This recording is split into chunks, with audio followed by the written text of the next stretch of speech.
আমি সুব্রত রায় কর্মকার বলছি। আমার আগে 10 বছর আগে ন্যাশনাল ইন্স্যুরেন্সে আমার মেডিক্লেম ছিল।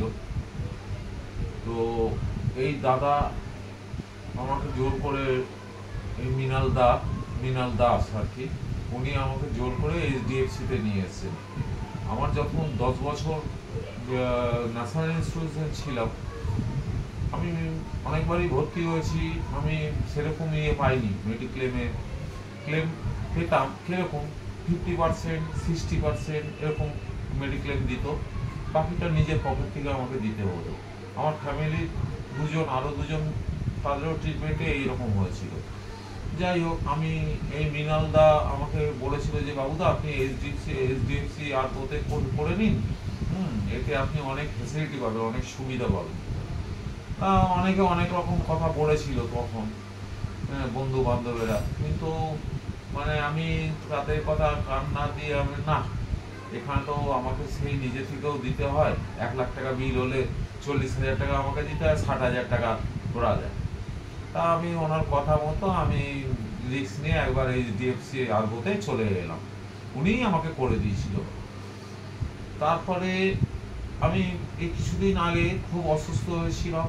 আমার পাইলসের প্রবলেম হয়েছিল, আমার ব্লাড বেরিয়ে গেছিলো। তো উনি আমাকে নিয়ে গিয়ে ডাক্তারের কাছে দেখিয়েছে, উনি আমাকে হসপিটালে ভর্তি করে দিয়েছে। হ্যাঁ, তো ডাক্তার আমাকে বলেছে যে মেডিক্লেম আপনি কতটা কি পাবেন, না সেটা তো মেডিক্লেমের ব্যাপার, আমি তো সেটা বলতে পারবো না। যে যতটা দেবে, বাকিটা আপনাকে দিতে হবে। তা যাই হোক, আমার তখন খুব খারাপ অবস্থা, শরীরে রক্ত নেই, রক্ত কমে গেছে। তা আমি ভর্তি হলাম, প্রথম ভর্তি হয়ে ব্লাড নিলাম। নেবার পরে আমার ওই 68,000 এরকম একটা বিল হলো কদিন থাকার পর। তো আমি যখন বেরোলাম ব্লাড নিয়ে, আমাকে ডাক্তারবাবু বললো অপারেশন করতে হবে, পাইলসের প্রবলেম, তো আপনাকে কদিন ওষুধপত্র খেয়ে রেস্ট নিয়ে তারপর আপনি আবার ভর্তি হবেন, তারপর অপারেশন করবো। তো যাই হোক, তখন বিল হলো ওই রকমই 68,000 এরকমই একটা কাছাকাছি একটা বিল হয়েছিল। তো দেখলাম পুরোটাই এইচডিএফসি পুরোটাই পেমেন্ট করে দিল। আমার যা খুব সুবিধা হলো, আমার লোকটার উপরে বিশ্বাস হয়ে এলো যে না, তাহলে তো মৃণালদা ঠিকই বলেছে, এখানে তো আমাকে একটা পয়সা দিতে হলো না নিজে থেকে। তারপরে প্রায় 10-12 দিন পর আমি আবার ভর্তি হলাম, হয়ে অপারেশন হলো। সেখানেও আমার প্রায় 72,000 এরকম একটা বিল হয়েছিল। সেই পয়সাও দেখলাম এইচডিএফসি পুরো 10 মিনিট থেকে আধ ঘন্টা এরকম টাইমের মধ্যে পুরো পেমেন্ট করে দিল নার্সিংয়ে। দিয়ে আমি ডিসচার্জ নিয়ে বেরিয়ে গেলাম, এখনো আমার কোনো পয়সা দিতে হয়নি।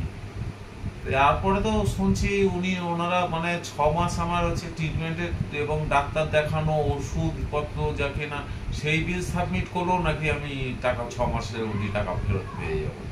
তার লোকটার কাছে আমি খুব উপকৃত, খুব প্রচণ্ড উপকৃত হলাম। আমি ভাবতে পারি না যে এইরকম আপনি যখন আমার ন্যাশনালে ছিল, সেই ভদ্রলোক যখন প্রথম করেছিল তখনই তার মুখ দেখেছিলাম। তারপরে যখন রিনিউয়াল সময় আসতো তখন তার মুখ দেখা যেত, তারপরে কোনো সম্পর্ক ছিল না।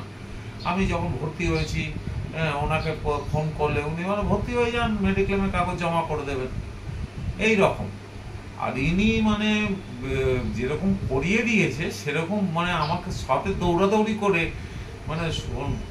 প্রচন্ড উপকারী লোক, প্রচন্ড উপকার পেয়েছি ওনার কাছ থেকে। কি বলবো, আমি সেই জন্য আপনাদেরকেও করি যে আপনারা যদি অন্য কোনো ইয়েতে থাকেন, এইচডিএফসি আরও অনেক বেটার, অনেক ভালো পলিসি। হ্যাঁ, দরকার পরে আপনারা এই মৃণাল কান্তি দাস যে আছেন, হ্যাঁ, ওনার সাথে ফোন করে ওনার সাথে যোগাযোগ করতে পারেন, ওনার থেকে অ্যাডভাইস নিতে পারবেন। উনি যেরকম বলেছেন আমাকে, আমি সেরকমই পেয়ে গেছি। আমি মনে করি যে না, আমার ন্যাশনালি ছেড়ে আমি এইচডিএফসিতে আরবোতে এসছি, আমার অনেক ভালো হয়েছে, অনেক উপকার হয়েছে।